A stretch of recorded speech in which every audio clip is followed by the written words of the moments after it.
registrar of the Norfolk County Registry of Deeds is going to be holding office hours in the town of Milton on Thursday, October 15th from 10 a.m. to noon in the Blue Conference Room. That's the basement conference room of Town Hall. And he will be here to answer residents' questions and concerns about registry matters. So again, it's Thursday, October 15th from 10 a.m. to noontime. And then I'll briefly touch on what the chief spoke about a little earlier today. We did attend a seminar down in Plymouth. There was your court team that worked last year during the record snowfalls. And it was a wonderful seminar, and we will be following up that seminar next week with our own meeting, and we will be starting to put our playbook together. We'll also be scheduling a meeting for the Board of Selectmen and the community to attend before we enter into the winter time to talk about residents' concerns, what they felt worked, what they felt didn't work, and to kind of share with them what we learned over last year's record snowfall and how we're going to prepare for this coming winter season. So you'll be hearing more about that as we move forward. Also had a department head meeting last week, which was very well attended. Spoke about the capital improvement planning budgets being submitted to the capital improvement planning committee, and also spoke about the fiscal 17 budget and the preparation for that, the contingent, non-contingent budgets, and how to compile those budgets and what to really look at when thinking about how to compile your fiscal 17 budget.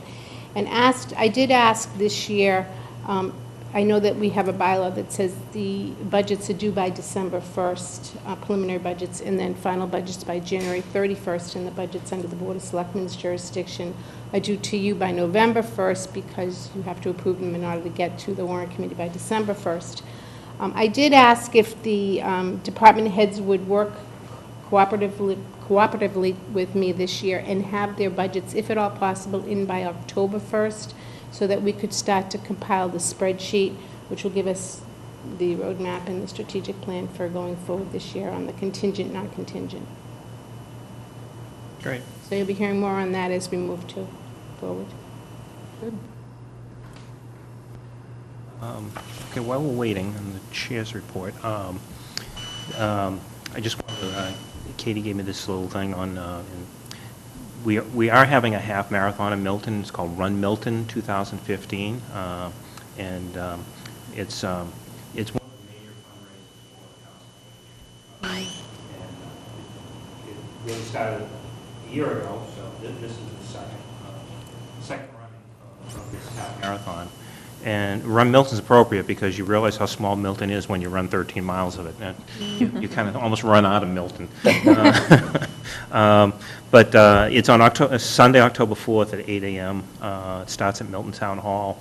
And we really encourage all the residents to come cheer on the runners at the starting line or along the route. Milton Public Schools will take part in the activities, and the high school band will play as the course passes by the high school, which should cheer on the runners a little bit. I'm still trying to recover, otherwise I'd give it a shot. But it's only 3 weeks away, and it's still not too late to register or to volunteer. And runners and volunteers can contact Maureen Conlon, 617-872-0908. You can also check the Run Milton Half Marathon Facebook page for more information, or contact the Council on Aging, 617-898-4893. And you don't have to just run, you can walk. You can run and walk. Yeah. So. Which a lot of people do. Which a lot of people do. So we don't want to discourage anyone who is a walker. Right, exactly, because it's for such a great cause. And, I'd like to participate in it, so I'm hoping to do so. And I don't know that I have the half marathon in me running, but I'm going to try. I'm going to be manning a water station that day, so they're looking for volunteers. I think they're also just looking for people to come out and cheer. And you know, 2 years ago I could do 10 miles, but not today.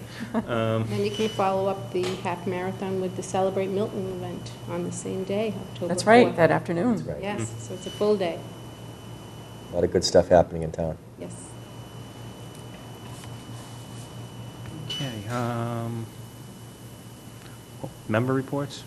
Just just a couple things, and it's school-related. Everybody's back to school. My kids are back to school in elementary school at Glover, and just want to take the time to thank all the teachers and all the hard work and administrators and people in the school system that really make it such an enjoyable day for our students to learn. And I think that sometimes we forget to really recognize them, for all the good work that they do on behalf of our kids. And also should recognize the Milton High School football team for their first win the other night. I think the Boosters put on a fabulous event, where they had families of all ages come out for a cookout, and it's probably the largest crowd that I can remember, and they won 34-24 over Needham, which was great. And so it's good to see that school spirit and people get active and people of all ages. So it was nice. Absolutely. I have nothing to report. Do you want to take a brief recess before Emily gets here? Yeah, unless you had any discussion on citizen speak responses, or we can take a... Yeah. I'd like You're to- playing noise. Yeah, I'd like to talk a little that bit was, about that was that. on You my, should say a tip of few my words tongue, too. about that. Yeah, I think, they're right on, and I think this board is fully committed, to ensuring that we can find ways to alleviate these flights over Milton. I happen to be on the Airplane Noise Committee with a lot of great volunteers, and as Mr. Joe Henning said, you've got the Boston Fair Skies, and got a lot of people willing to help. And I think that we're trying to find a way, all of us, to put all of the good work and knowledge that we have into a positive manner to really follow the lead of Congressman Lynch and our elected officials, because this is bigger than just a town. It's a regional and national issue, and I think that we do need to work and work really hard on this, and I think that we need to take some guidance from our elected officials and find ways to alleviate. I think that it's going to be an ongoing test, but I'm confident that the people that we have and all the good people that are working on behalf of our town, that we'll find a way to get something done. And I agree with you. It's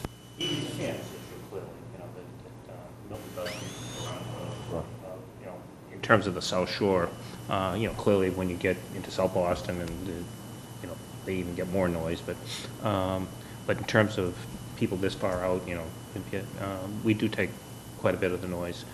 My fear is, and I expressed this to Anne Marie a little while ago, as I kind of look at what's happening nationally, it looks like there's kind of a push to, the DNL level of 65 really should be 55, and that kind of makes sense.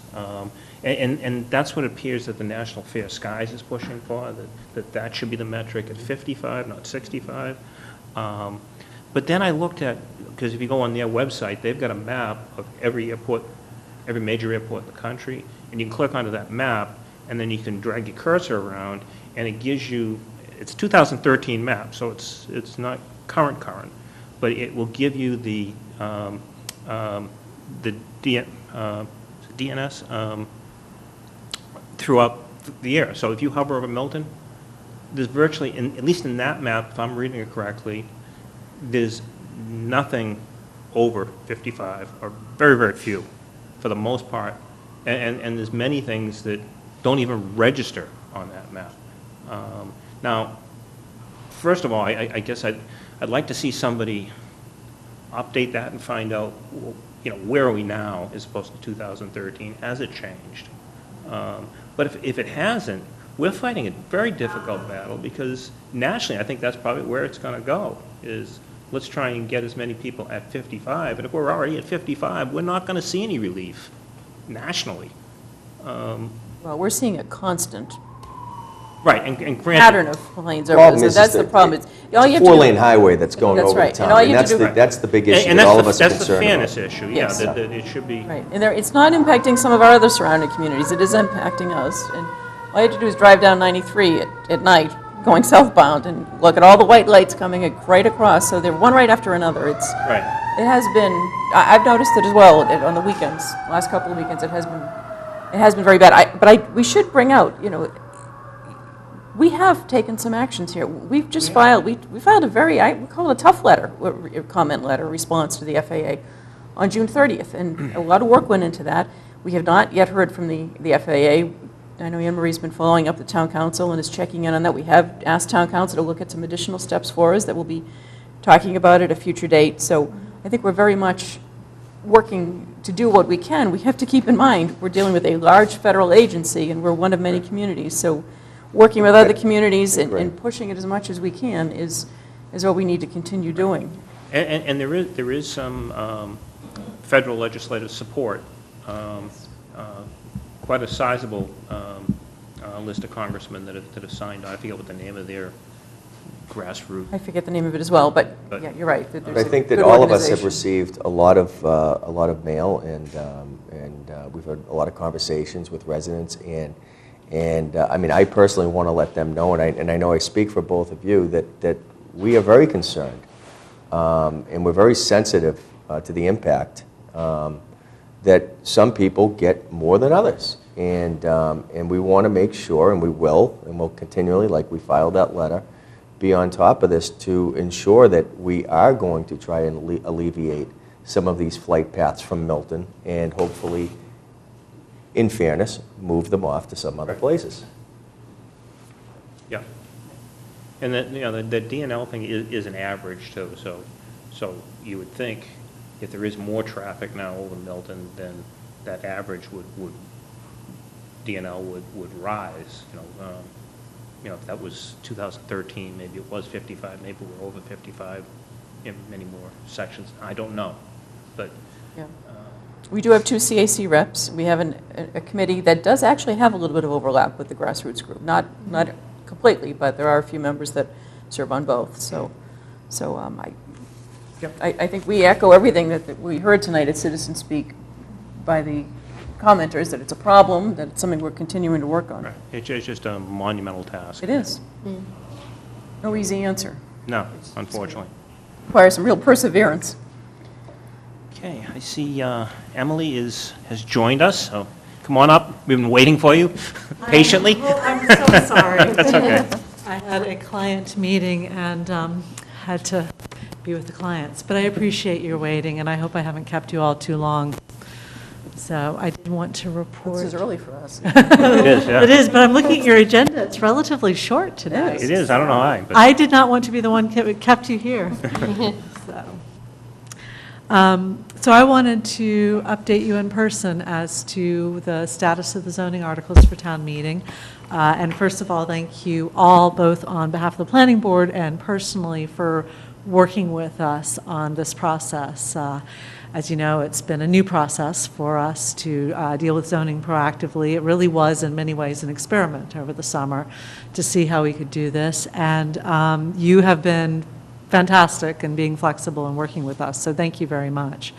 You should have received, I believe from the planning office, either yesterday or today, the 2 articles we're taking forward to town meeting. All others are being withdrawn at this point. One is a zoning article to deal with non-conforming dimensions of existing houses in the B and C district. And the second is a general bylaw, and you may want to consider whether or not you want to jointly sponsor it with us. We'd be happy if you did, or just leave it to the planning board, but that's on amplified music, which has come up as an issue. So those are both going forward. I'm meeting with the warrant committee tomorrow night to explain the articles and update them on the process. I've already met with them once and let them know exactly what we were doing and what we were looking at. But at the planning board meeting last week, both planning board members and the citizens who spoke in front of us were concerned, as we expected, given the discussions we'd had before, that there simply hadn't been sufficient time for people to really fully come to grips with the detail in those longer articles. So, is that a function of the summer and where we have that October meeting? It's just not. well, I think for this year, because we were starting the process in June, absolutely. For next year, what we're hoping to do is at our next meeting pick 2 or 3. I've asked the members to come up with their top 3 priorities. So pick 2 or 3 articles to go forward for May, and then also, so we would get those done and ready for you in January per the normal schedule.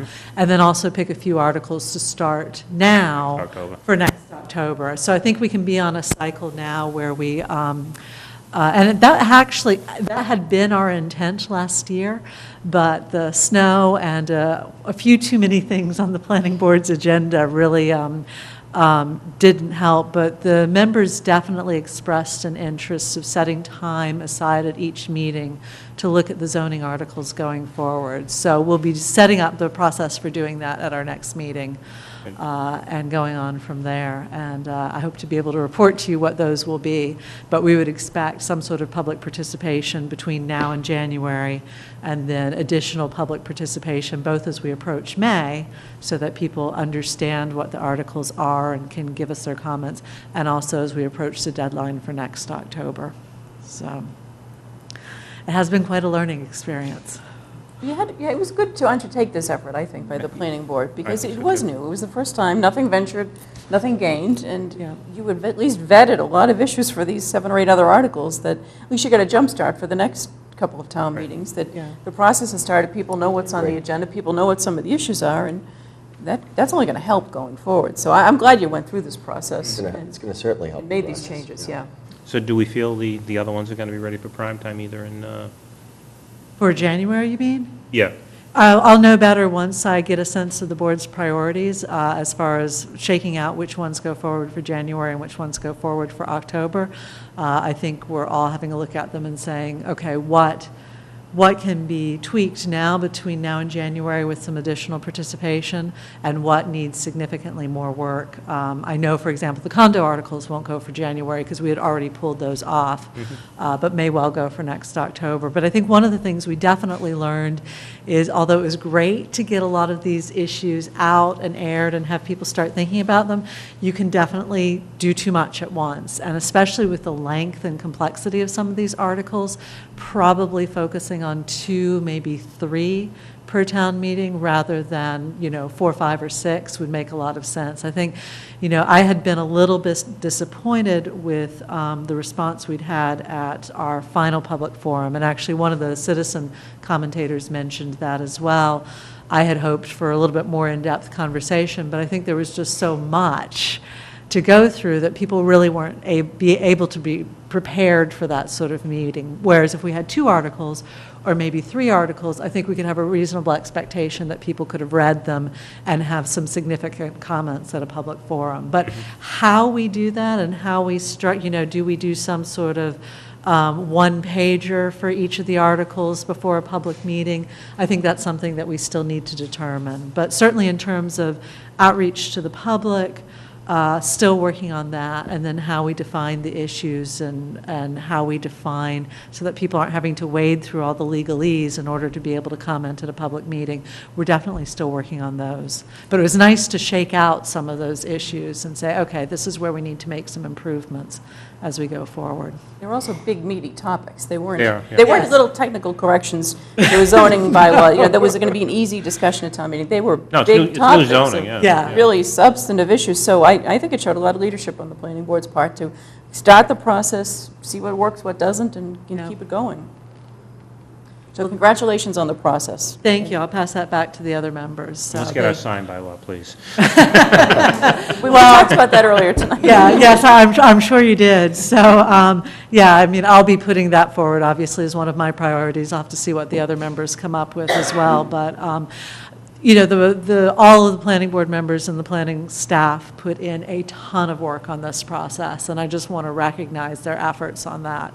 Both attending the meetings and prepping for the meetings on the part of the plan, and of course, the planning board members who actually wrote the zoning, because we divvied it up, and planning staff, Bill Clark, Tim Serwinski, and Julia Getman. I mean, they put in a lot of hours, so I just want to recognize that on their part and thank them publicly for that work, because we couldn't have done it without them, frankly. So As did you and the planning board members. So Yeah. thank you for all your efforts, too. I will pass that on. Thank you. Thank you very much, and thank you for allowing me to update you. Appreciate it. You. Okay, 8 is the approval of the October 2015 special town meeting warrant, greeting and index. Okay, I'll make a motion to approve the greeting and index pages of the October 2015 special town meeting warrant. I'll second the motion. Okay, motion been made and seconded. Any further discussion? Just technically, I know we're approving just the greeting and index because we got a timing issue this time. I really think we've got to get back in the practice of having the warrant committee chairman come in, present the warrant, vote the whole warrant. And Yeah, I agree. the problem with the October town meeting is It's the done so deadline is quick. kind of, to go to the printer, because it's a special town meeting, the warrant has to be in the homes 14 days before the meeting, so coming out of the summer, it really puts us into a tight time crunch. But we had this even with the annual town meeting last spring. And it used to be that the report of the warrant committee was being finalized, but the recommendations, everything was in it all, when we voted on it. Not we, I was on the warrant committee at the time, I wasn't on the Board of Selectmen, but that's how the Board of Selectmen always handled it. The warrant committee chairman came in, there was a discussion about what some of the big topics were. Right. And we've gotten away from that. I really think we need to get back into that. And maybe it's a matter of putting a little group or a subcommittee or something together to work through the process of the warrant, but it's been a problem for a while, and it's not any one person's fault, it's just there's so many different hands involved that coordinating this sometimes really does need some improvement. So I'm fine with approving the greeting and the index, and obviously our articles are being heard by the warrant committee tomorrow night, so I would like us to, though, to get back onto the track that boards used to be on in town. Yeah, I agree. Do we have to open and close the warrants to take off those articles that aren't, or how do we formally have to do that? You had, in your last discussion with Emily, you We had said we're gonna that flexible. you were going to be flexible Yes. this time, so we didn't put that on the agenda to open and close your warrant. Just from a legal standpoint, can, The historical practice, we're told by, former selectmen, former town administrators, used to be that if a board withdrew an article, it was withdrawn, there was nothing needed by the selectmen. In recent years, the selectmen have been opening and closing the warrant, and that's that's fine. I mean, if we been a don't little need bit to, I don't inconsistent, but- care to, no. Okay, all right. Okay, so, motion been made and seconded. Any further discussion? Seeing none, all's in favor? Aye. Unanimous. Okay, I will entertain a motion to adjourn. Or actually, we had some future agenda items, if there are any, we didn't go through that. Anything? Then I will Not this entertain a time. motion to No, adjourn. not this time. So moved. Okay, we're adjourned.